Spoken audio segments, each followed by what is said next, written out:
Welcome to the Mark Workman Show and the Pioneer Mind podcast. I'm so glad to have you back, and I appreciate you guys joining us each week. And some of the programs that I've done and shows I've done with the oil field have gone on very well.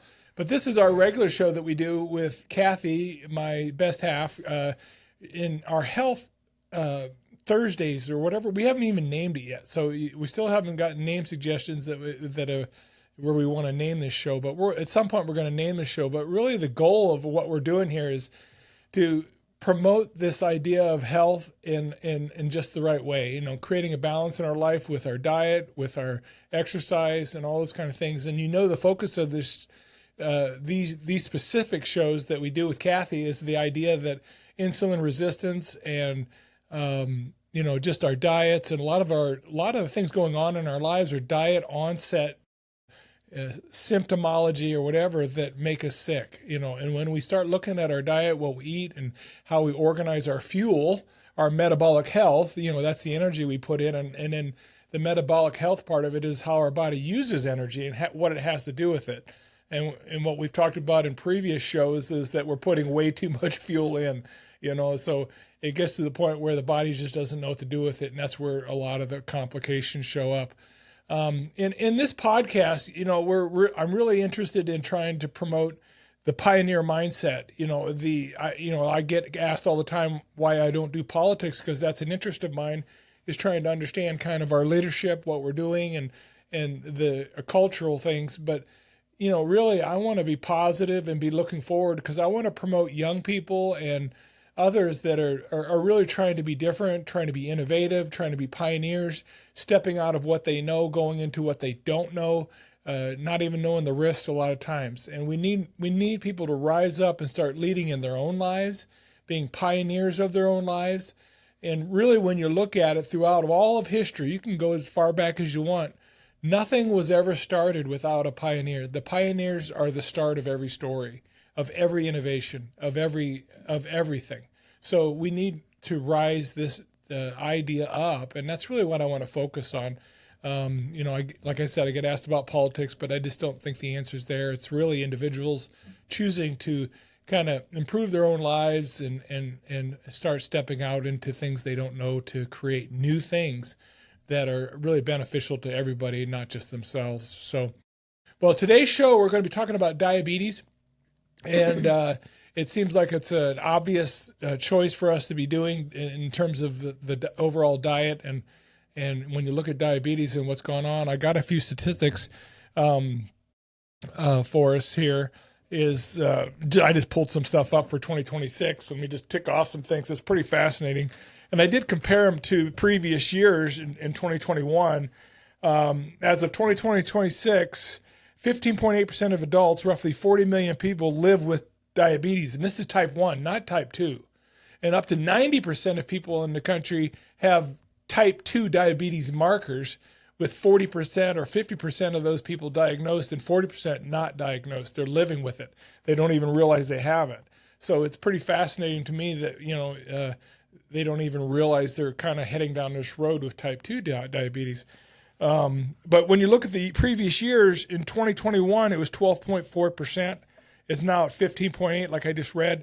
So the trend isn't getting better. The trend is getting more challenging. We're seeing an increase in this really destructive disease, and the costs are absolutely astronomical. And the fastest growing group is 18 to 44.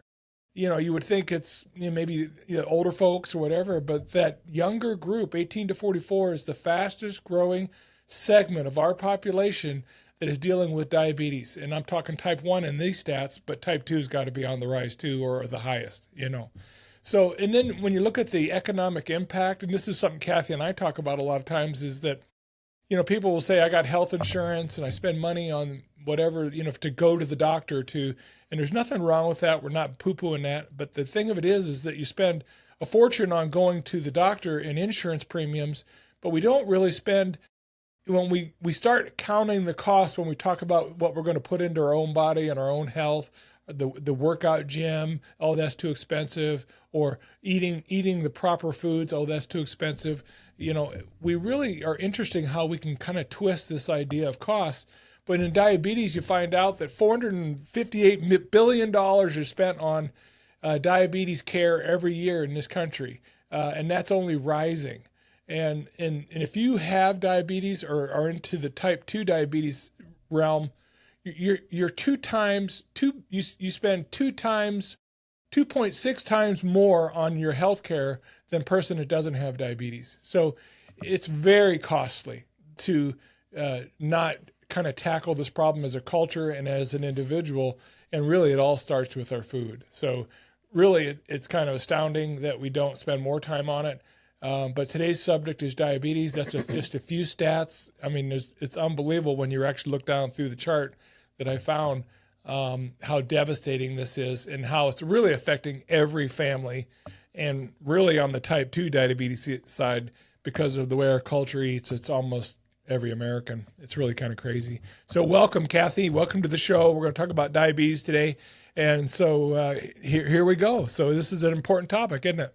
It is a very important topic, and we're kind of programmed to, think that we hear these stats a lot and that you might catch this. I guess I used to think we might catch cancer, or we might catch diabetes. And I guess the more I find out about the root of it, it encourages me that we do have a lot more power than we think we have.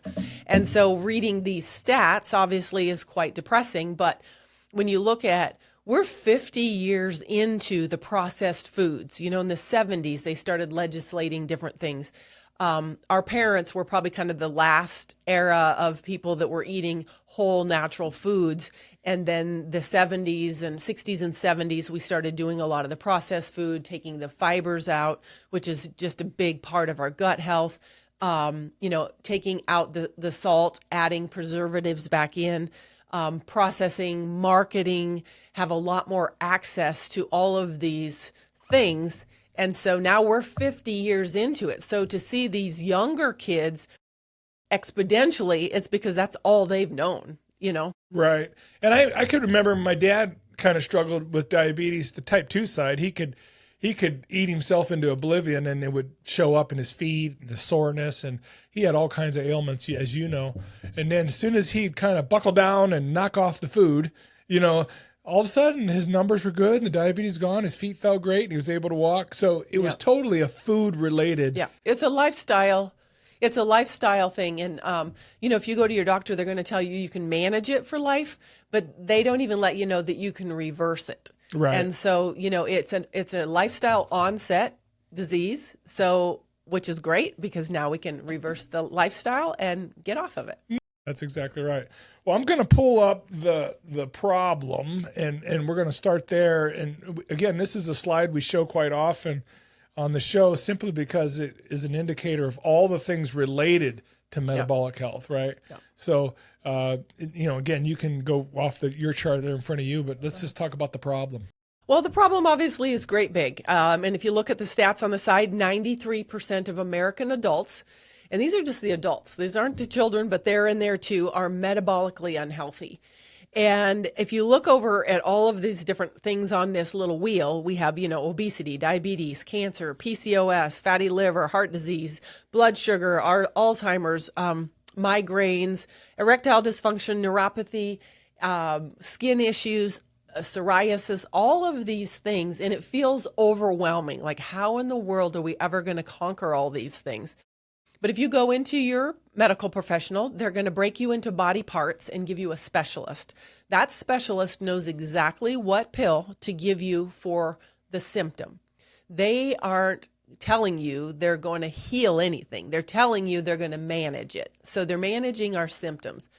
But if we can look at that root, the root cause is the same, which to me is super encouraging, because if all we have to do is target one thing instead of 50 different things, that's the exciting piece. So is there a reason that diabetes is at the top center of that? Is it the central focus, or is it the highest prevalence of insulin resistance? Does that make sense what I'm asking? Like, are the other ones periphery, or are they all kind of really? No, I think they're all intertwined. I think, obviously if you have cancer, that's your big deal. If you have PCOS, that's your big deal. But again, like you said, 40% of the people aren't diagnosed. And we just learned to live with feeling icky, and that's normal. I'm talking to these young kids that have no energy, they feel bloated, they're gassy, their guts are messed up, and that's normal for them. We've normalized feeling icky. So you might not even know you have the type 2 diabetes because everybody feels the same way, and because we're all eating the same fuel. Okay, so let me ask you a question then. If you were diagnosed with diabetes, type 1, type 2, or whatever, and you were heading down that road, what would be some of the first things you would do if you knew that was on your radar now? Well, because I know, I understand insulin resistance, and I want to just flip to the next side of the solution so people can see what happens when we're eating constantly and your insulin is high. Your cells can't absorb all of that energy, so they become resistant. And that's what insulin resistance is. The cells can't take the energy, so now your body insulin has to get rid of it somewhere, so it starts storing it in your liver. So if your question was, if I was diagnosed with type 2 diabetes today, what would I do? Well, the first thing I would do 5 things. And I'm going to start at the bottom first. And the first thing would be, let's cut out the fruits and grains at breakfast time, because those are spiking that insulin from the get-go. And if you've been diagnosed with type 2 diabetes, the number one organ is your liver, and your liver is full. By the time you get diagnosed, that's what it's telling you, is like, liver is full. And so in order to give that liver a break, we need to stop eating, let your body start using some of the stored fat, and your liver actually converts fat to glucose or ketones, which is what we call ketosis. Right. So the grains in the morning, but so would there be an alternative to that? Like you and I always try to start with proteins and that kind of thing. Mm-hmm. But would you, and I know on this protocol with the Unicity and the Feel Great system, they really want to promote an intermittent fasting thing, but I don't think that's as required as you think. I mean, you should intermittent fast. I think it's good for you, but I think just changing the food is absolutely the first start, wouldn't you say? Because everyone wants to focus on the intermittent fasting part sometimes. Well, I'm going to give you 5 things that I would do if I was diagnosed. So number 1, breakfast is huge, because how you start your day, if you're going to spike your blood sugar right off the bat, you're setting yourself up for failure. Your body is now and just got to burn all those carbs all day. It can never get to that burning that excess fuel or on the liver, through the liver. So the number 2 thing that I would do is I would start resistance training right away. Okay. And because we know that 80% of our glucose is used by muscle, and a lot of that is our sedentary lifestyles are also really harming us because we're not using that muscle. And I always like to think of that muscle as like, I always hear it going, you can just hear it using the glucose. And so, I gotcha. So it's going to use that energy first. It's going to use that energy first. And so that lowers your blood sugar level when you're using those muscles. So that's why they say a lot of times, just every time after you've eaten, do some squats, go for a quick walk, because that engages those muscles. And so that's a big deal. That's also a big deal of why, maybe this is a little rabbit trail, but for people doing the GLP-1s, 40% of the weight they're losing is muscle mass. And that's why that is so dangerous for them, is they're losing muscle, then you're losing what's actually burning. So when you do start eating again, you have nothing to burn it. So it all goes back to storage. So that's number 2. Number 3 is, knowing what I know about fiber, I would add fiber to every meal, because fiber is what brings that matrix down. It brings the blood sugars down. So when you're talking about, let's just use for an example, a package of taco chips, and they're the low carb, what they really are is high fiber. So I might have 20 carbs in there, but I have 15 fiber. So now I only have the impact of 5 carbs versus eating taco shells that have 24 carbs. Sure. So because we've taken the fiber out of our meals, that's what I would add the fiber back, whether that's going to be in your vegetables, those got a lot of fiber in it. Even your fruit has fiber in it. But because it's also full of sugar, I would have it at the end of your meal. but adding that fiber back in is really important. And I think that's why one of the main reasons that Unicity is such a, has such success is because it's just sticking with these basics. Right. Yeah. Well, that and again, it's rocket science, and then it's not rocket science. Right. Does that make sense? Uh-huh. Like, again, when we kind of started getting onto this, 10 or more years ago about different things, and again, we weren't where we are now with what we're doing and how our lifestyle is, but we were starting that process. But it was really should have been obvious to us then, but it still wasn't. Yeah. And like I said, it's not rocket science, but it kind of is for people. Like, they're just not going to hear it. Well, and let me I got this in the mail, and most people wouldn't notice this, but so this is an advertisement. Okay. And we're posting, these peanut butter and jelly sandwiches. We're showing you what you can pack for your kids. You're packing diabetes in a lunchbox, and they're acting like this is organic or what's it say on here? Made good because it's granola. Well, all of these grains spike your blood sugar.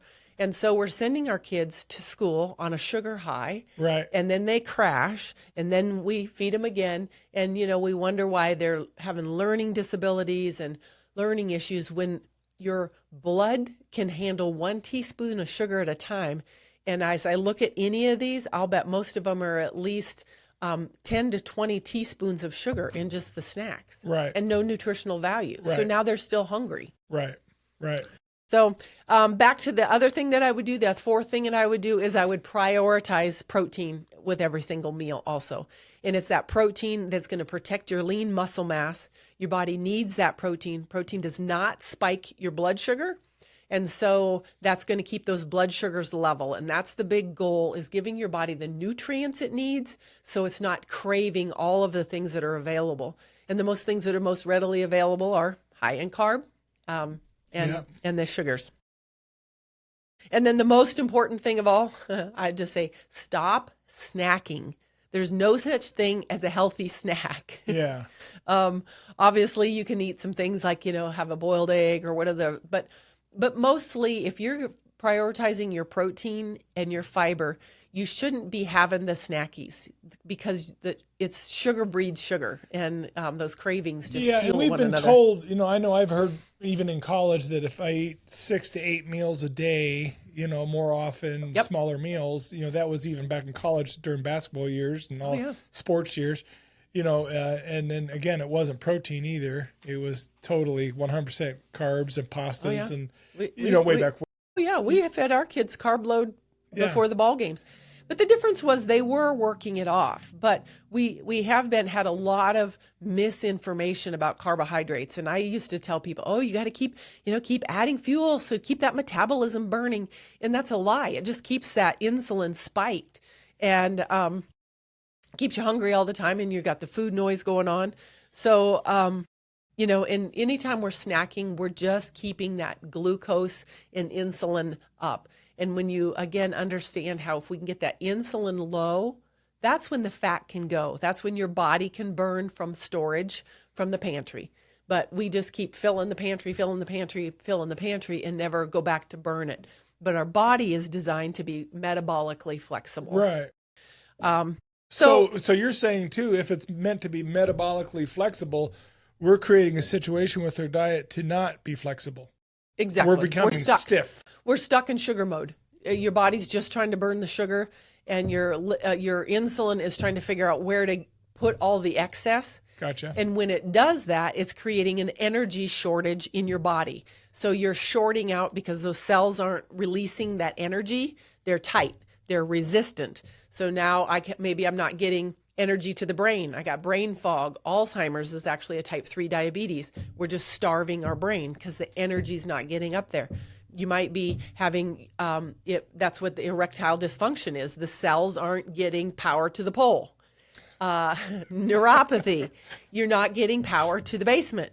And so all of these little symptoms that we're having are really caused by, again, the exciting thing is it's one thing. And if we could, and I know it feels overwhelming, like, what am I going to have to give up?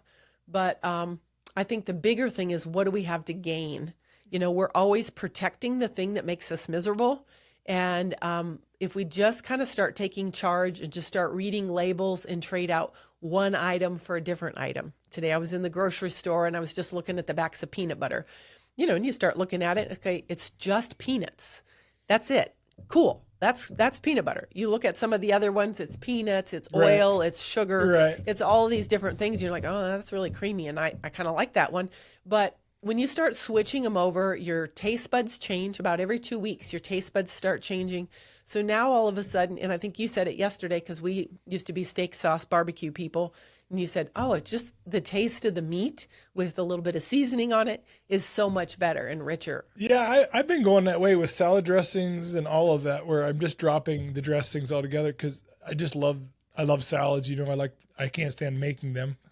I wish I had a chef to make my salads, but I've kind of gone away from that, and I've also, just like the steak things you mentioned, a good old garlic pepper and a little bit of salt.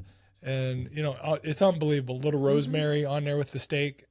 You can't buy a sauce that's going to get tasty that good. Yeah. In my opinion. Well, and I think the sauces, because we've had so much sugar and we're on this dopamine rush all the time, that we always have to add more sugar to get that dopamine. And so when you can kind of get that out of your palate, now you taste the food, you taste the vegetables. Right. And I think I even had you say that years ago when you started eating vegetables. I can't imagine I could ever crave a salad, but I'm craving a good salad. It's the truth. I absolutely, and I've said this 100 times, is that for me, there's times when I just, and I do like salads. Like I don't like making them, but I do crave them. There's a lot of times I could just eat a great salad when they're made well and they're fresh. Oh my gosh, it's the best. Yeah. So, but when we understand that type 2 diabetes is that lifestyle disease, which is great news because we can fix it with lifestyle. And again, we're going to hear David's testimony in a little bit. And it was so exciting when I found out about Unicity and I went to a conference and started hearing people's testimonies. I just realized myself that I've been so programmed to accept sickness and disease that when people started saying, hey, I used to have this and now I'm well, it's almost like it was that skepticism, like, oh yeah, right. And, but now the more I've been in the Unicity and watching more and more people transform their lives and get their health back, that's what I want to be a part of, is normalizing healthy.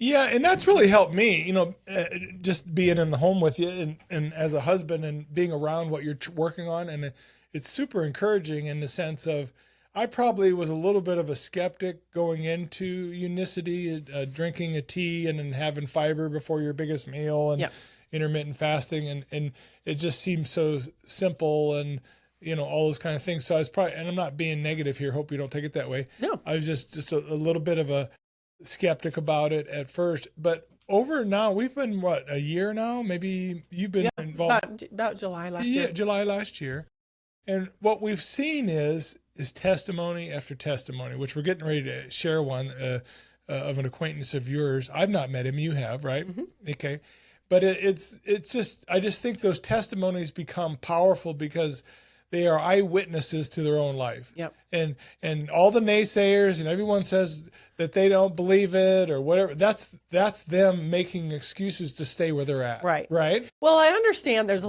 a lot of fluff out there. I get that. I understand that. And, but I just want to encourage people, if you're skeptical, great. That's where we all started, was skeptical. And I've been a part of protocols and things that are, hey, you better mark this, you check this, you don't step outside the guidelines.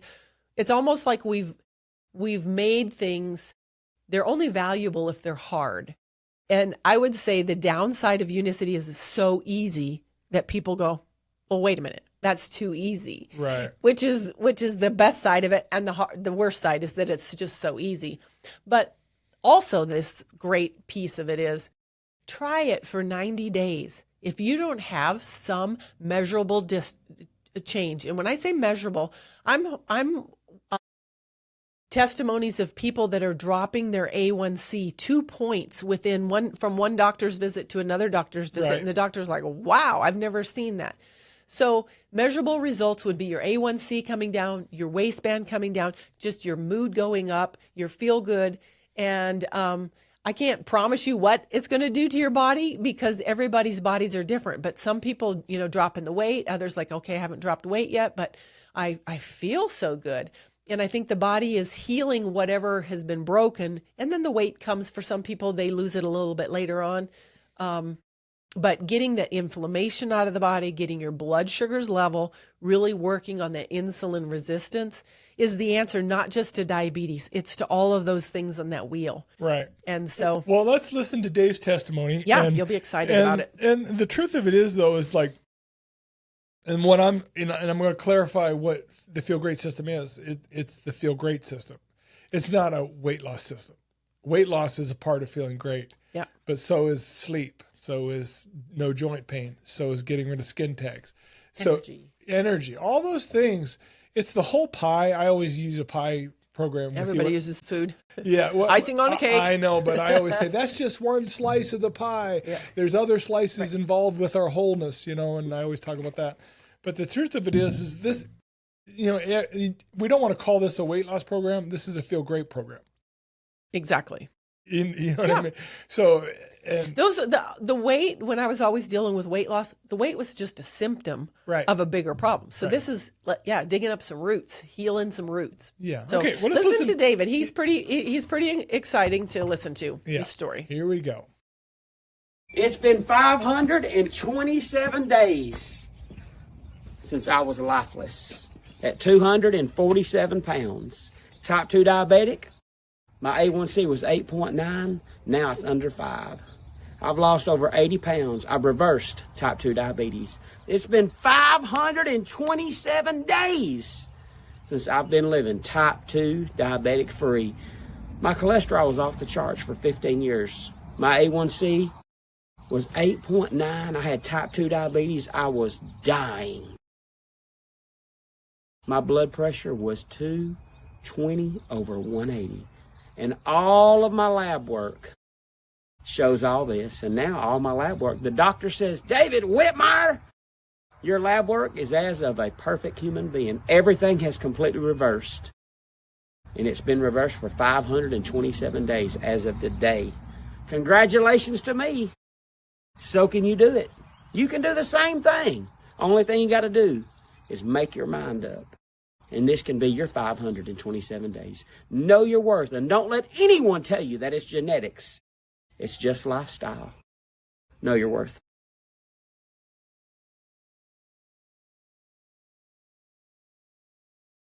Yeah. Isn't that great? It is good. Yeah. And his whole family is joining him. He's got his wife and his daughter and his son, and they've all lost. I don't know what the total amount is, but I actually met David in line at the lunch line when I was in Vegas. And that to me was such a life transformational. Like I said, hearing so many testimonies of people getting well, wanting to normalize that. And he had that same energy. He just thought he was doomed. It's genetic. I have type 2 diabetes. It's genetic. So for you out there that it's going through your bloodlines, it's going through your habit lines, but you don't have to live with it. And I was telling you about when I was in the airport, and this lady's telling me how she helps people. She teaches blind people how to read. And I'm thinking, well, that's pretty out there. And then she wants to know what I'm doing. I go, well, I help people reverse their type 2 diabetes. And she just got so mad. You can't reverse type 2 diabetes. And I go, now type 1 is a different story, but type 2. And she goes, I don't want to talk to you anymore. And I'm like, well, okay, keep your diabetes. It's total diet onset. Yeah, it's symptomology, right? 100%. Yeah. And I guess for me personally, this insulin resistance, and I was always, that's for diabetics. That's for diabetics. It doesn't run in my family. We've never been diagnosed. I'm not saying it probably hasn't been in my family, just looking back at how we've eaten and, thinking we're eating well, we're eating our granolas, getting our grains in, lots of fruits and all of those things, and drinking juice and not pop, but all of those things spike your blood sugar. And again, looking at how even my parents, some of my own health issues, having my gallbladder out, 45 pounds heavier at one time, still being very active and trying to balance this stuff out, eating homemade breads and all of these things that we think are healthy.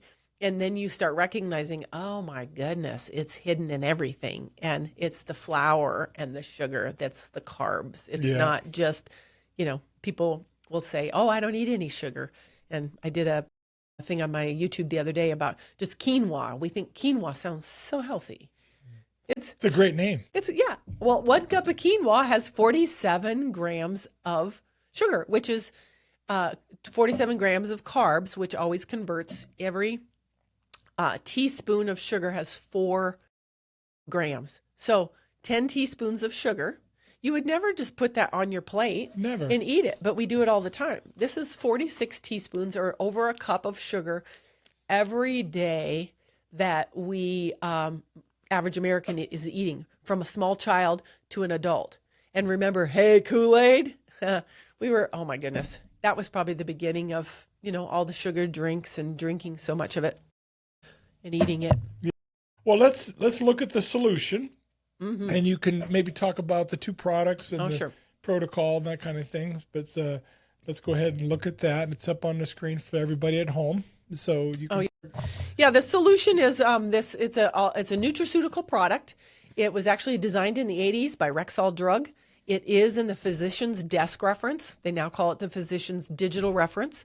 I would say 99.9% of them don't know that it's in there. Cleveland Clinic has done a number of different studies. It's like I said, over 20 different clinical studies showing that this product is effective. Therefore, it's a nutraceutical. It actually, like a pharmaceutical is a fake ceutical, and this is natural. There are no side effects. It's in 50 different countries. It's patented, and it's got that 90-day guarantee that I told you about. So it's just simply drinking 2 of these teas a day. I've got my big jug here. I keep my tea going. This is going to boost your natural GLP-1, which is the hormone in your gut that says you're full. So the food noise is gone. You're not hungry all day. Show the products again. So, sorry. Yeah. Yep. So just the 2 packets. Yep, 2 packets, and we're doing 2 of these a day. And it lowers your inflammation, naturally lowers your inflammation. The way they process it, it makes the chlorogenic acid 375 times stronger than any other product on the market. And that's what's going to go in and soften those resistant cells. Now the cells go, okay, I can relax now. Energy can start flowing again, and that's that reversal of the type 2. So now your cells are pliable, your insulin levels come down, your pancreas is resting. We're seeing so much more pancreatic cancer just because we're using that pancreas so much more. And then this one is what you're going to take before your largest meal of the day, and that's the fiber, that fiber matrix. You're going to mix it up, and it's going to get thick like an applesauce. But it's not just one fiber. A lot of the fibers you buy on the market are one single fiber. Usually what? Just psyllium husk or something? Yeah, psyllium, corn, whatever they've got. Yeah, Right. This has got 7 to 9 different plant fibers, and there's different microbiome in your gut. If you think of your gut as like a zoo, and I go, well, I'm just feeding my zoo bananas. Well, that's great for the monkeys, but the lions die. Right. And that's exactly what happens in our gut. And as they process the food, they pulled out so much of the food for the zoo. And so by adding these packet back in with the variety, you're healing the gut. The other cool thing is we're not just seeing reversal of type 2 diabetes, but people are getting off their anxiety and their depression medication because 90% of serotonin is made in the gut. Right. You're going to go into your doctor and they're going, well, you're kind of depressed and your serotonin's off. Your brain chemistry is off. We're going to put you on a pill. Well, the brain chemistry is made in the gut. Mm-hmm. So if we can heal the gut, we can see people get off of their medications and balance those things out. So it's pretty exciting. Like I said, it's almost too simple, and that's where we all get a little bit skeptical. And I just encourage you to embrace your skepticism, give it a try. Right. And I'm going to put up a quick sheet here for people they can get an overview of this, and we can actually send this to you, email it to you, but there's a QR code on here you can pull off the screen even if you want, kind of for the best price. But this sheet here, is Kathy's basically outlined the problem and the solution all on one page. And if you're interested in giving it a try, like she said, it's a 90-day guarantee back, no questions asked. If you don't see results, you don't see something that makes this valuable to you, there's no problem because we don't care. No one cares. We want you to be helped, and if this doesn't help, then we get it, But on there is a QR code. You can follow that, get to the best price. And, any comments on this, Kathy? I just giggle when I look at this lack of energy. I hear from a number of people like, oh, this energy.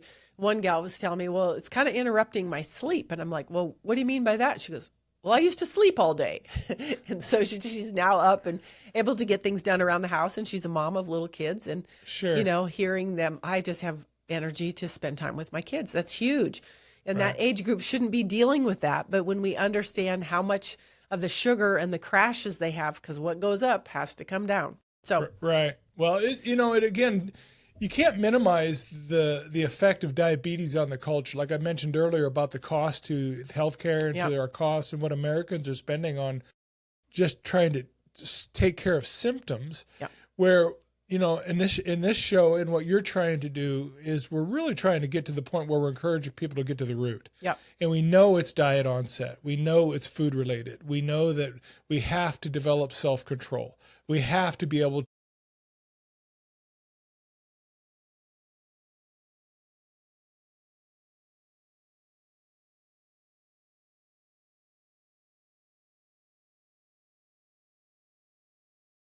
I just posted a thing yesterday that babies are born ketogenic. They're born to drink their mother's milk. Right. Well, we give them formula that has sugar in it. Right. So now, boop, their little dopamine's going, their taste buds are all so we're programming for it. One of the things I did want to mention on this is it is health savings qualified. So if you have a health savings account, this will actually improve your health. Sure. So well, that's good. Yeah, that's a good add on there because I think I knew that. I just didn't. That's good for you to mention those things because everyone has a little different situation, right? So when you talk to them, it's almost everyone's financial situation, home situation, work situation. Everything's so different, and this kind of what's nice about this as a lifestyle. Because I believe in lifestyle changes, not systematic rule changes. Yeah. I don't believe in rules. Not in the sense of against rules, but just the idea that my life needs to be a lifestyle. I need to be able to do it without thinking. Automatic thinking, basic habits should be formed.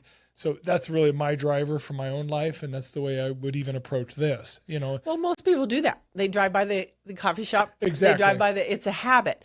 These are less than $2 a packet. So if I'm replacing that coffee drive-by, I'm replacing, some of the other drinks that we used to buy at the house that we no longer buy.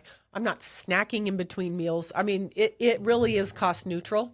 And so if you're thinking you can't afford it, I would say you can't afford not to at least try it. Yeah, there's a quote by Epictetus that I want to put up here real quick. And basically, no man is free who's not a master of himself. And I think, again, we want to focus on a set of structures outside of ourselves, even the Feel Great system maybe, as the source for this. But really the beginning to choose, I'm going to choose the Feel Great system. I'm going to choose Unicity as this thing that's going to help me change the internals. The borders I put around my mind about having self-control over my food. This, like you said, it helps with the cravings. It helps with so many things. And then you start seeing almost instant results in terms of weight loss and feeling better, sleeping better. And all that stuff becomes an encouragement to, self-control and borders around what I'm eating is really a good thing. It's really good. Yeah. Good health snowballs and bad health snowballs. Yeah. So, and really right here, what goes in there is really all we have to control. The Bible says, as a man thinketh, so he is, and you talk to a lot of people, and I always tell you within 5 minutes, I can know quite a bit about somebody, just simply the way they talk about themselves, and I think in terms of this health side where, I'm just stuck. I can never get out of this. This is the way I'm going to be the rest of my life. There's no changing it. My dad was this way. Whatever messages they put in their head, you know what I'm saying? Yeah. Are powerful, absolutely powerful messages that need to be broken. Right. Well, and I always say if you can name the game, then you have a choice to whether you want to play it. Because we're being played all the time. But if you go, okay, wait a minute, that's not true. Let me reevaluate that. Like, for example, I've shared the book that I've read about giving up emotional eating. It's we've made excuses and we believe that the thing that's making us miserable is actually pleasurable. And when you really break it down, like it's not. Like, we used to talk about comfort food. Well, let's not call it comfort food. Let's call it uncomfortable food, because you eat it, it goes down well, and then you can't get your pants on. That's uncomfortable. So anyway, that's good. Just being honest with ourselves. No, that's a good analogy, and we want to be real here. But hopefully, folks catch on not only with you, but even with me as the host. Is that we really are about everyone kind of doing better in their health. And again, we're trying to do these shows to bring some information, and again, we're nothing more than normal people that are just learning on the side, trying to figure it out. That's really where we're at. And again, you need to do your own research. You need to be, like I said earlier about this podcast and how I'm interviewing people that are pioneers in their own industry. You need to be the pioneer of your own life. Yeah. You need to set off on a journey to discover something maybe that you never thought was possible. Well, I think when you kind of go, okay, I can be teachable, and you start learning. I just think of, as have gone through the house, and there's certain things that I read labels and I'm like, oh, well, I'm not going to eat that anymore, or I'm not going to have this. And you close it down. And then there's other things you've conceded. It's like, okay, well, I'm not going to give up everything, because I'm by no means am I a purist, and I'll still have desserts and some of those things. That's why I love this balance. You take that before your largest meal or your high carb meal, and it keeps your blood sugar level. Granted, 95% of the time, I'm not taking this to offset a bad diet, but those are gradual things that have come along the way. I think, to me, I've read other books, and they're just so, got to give up all of this, give up all of that. And I'm like, I find myself guarding and protecting that miserable thing that makes me miserable. But as I've taken the time to recognize what that thing is and kind of push away and look at it in reality, then I can go, no, I don't need that. I don't want that. Yeah, I'm probably absolutely rebellious against the thing that is going to tell me you're going to do it this way no matter what. Yeah. And I'll be like, no, it needs to be part of my life as a natural, organic thing that I'm not thinking about. I need to change at the core of who I am, the habits that have been formed from a long time ago, and make new habits. And I don't even want to have to think about it. Like when we got off the river the other day, not telling on anybody, but you guys got an ice cream, and you want ice cream? No, I don't want an ice cream. I'm good. I'm just loading up the boats and doing the thing. And it's just easy for me to do that. Where in years past, it's get a triple. Yeah. Does that make sense? Yeah. And it's just organic for me now. And that's as a testimony I witnessed in my own life. I would say that's what's happening is it's just getting so easy to make choices. Yeah, you just don't want it. Your want to has changed. Yeah. Another interesting thing, like this advertisement that I saw, my sister went to Peru, and my niece, and they're sending home pictures of, guinea pigs on sticks and all these chickens laying on a table. And I'm thinking, okay, now I can see where this whole food thing, how we think this is good, better food. It's packaged, it's pretty, it's all of that, but there's no nutritional value in it. But they've also kind of gotten us thinking that whole food is gross. It's meat. It's something somebody's killed it or whatever. And I'm just saying, the marketing has been where we don't even realize, we've heard people say, well, I'm just going to go to Walmart to get my meat. Well, yeah, but Walmart processes the animal, or whether it's wild game or, raising your own chickens or your eggs or whatever. We've just kind of demonized, raw milk, chicken eggs and some of those things. And you just got to recognize the marketing behind it. Right. Well, it's, again, it's so powerful. We don't realize the power of programming in our culture. And it's hard to overcome if you're not thinking about it. If you're not thinking about or you're bringing a recognition to your own mind that they are bombarding you all day long, you kind of just take it. Yeah. And then if you're just taking it, you get into a really bad spot pretty quick. Yeah. And then you start saying, well, I guess this is the way I am the rest of my life. Yeah. Right? Yeah. I'm going to go over the 5 things I would do if I was diagnosed with type 1 diabetes. Sure. And maybe you just take one of these things at a time. Number 1, cut out all snacks. Snacks are just excess calories. There's no such thing as a healthy snack. Yeah. The number 2, I'd make sure to prioritize protein at every meal. Anytime you do eat, make sure it's quality protein, have your fiber and your healthy fats, and if you're going to have a carb, add that at the end. Number 3, start with resistance training. Start using your muscles. Get out, walk, squats, bends, join a club, whatever you need to do to start building some muscle. And the last one is cut out all the sugar things in the morning. And if you're going to have breakfast, have eggs, some meats, some of those things that actually fuel your body and get your body burning the fat instead of just burning sugar. Right. And each one of those things could be considered, and I use the word border wall, around, you're creating borders. You're creating ways to make decisions and have pre-made your decision before you get into a situation, right? So you're creating ways to help you navigate and create the new habits. And I like that a lot. I really like that a lot. So, well, as we close down the show today, again, I hope that was helpful about diabetes. If you want to do a little research on your own, you can do a search on diabetes 2026 and the statistics will blow you away. But really, there's an answer. There's a solution. And again, you might choose another solution and that'd be just fine. It's whatever you want to research. But I encourage you to kind of step out and really kind of be a pioneer of your own life, be your own best advocate for everything in terms of work, health, all those things.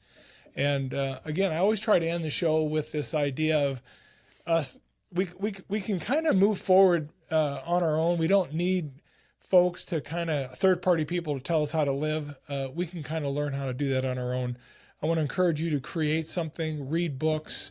Again, I did a podcast a few weeks back on books, and that actually got quite a bit of play. And I was just shocked at how many people that I'd asked if they'd read a book. And no, I haven't read a book since high school. I've read one book. I've read no books. And I really believe that if you're not reading and studying, you're kind of functionally dumb. You're set in a situation where you can't move forward.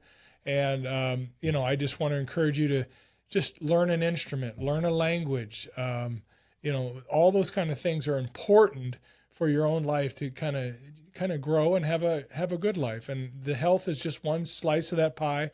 As I talked about earlier, there's slices of the pie, but our mind, our body, our spirit, our friendships, relationships, our marriage, all those things are slices of the pies of our life, and health is one. And if you don't have your health, you're really going to be in a tough situation. Everything else will be affected by it. So you're in charge of your own body, and I encourage you to be your own best advocate and get a hold of Kathy about the Unicity Feel Great program if you want to give it a try and learn more about it. You have the sheet is in here. I can maybe put it up real quick again, and you can just call her at that number, follow the QR code, reach out to her at any time. She would love to talk to you, and you might even be begging to get off the phone because she will really encourage you and challenge you, and hopefully this helps. So anyway, so as we close down today, thanks for joining the show. Please subscribe and like. It really helps the show. And as we keep doing this each week, we're going to bring different subjects, and if you subscribe and you like, you'll be notified. I think you'll be notified. You might have to hit a notification bell, but you'll be notified when these new ones come up. And again, we're wanting to be encouraging and help people grow and mature and have good health. So thanks for joining us. We're just so grateful and appreciate it. And have a great weekend, everybody.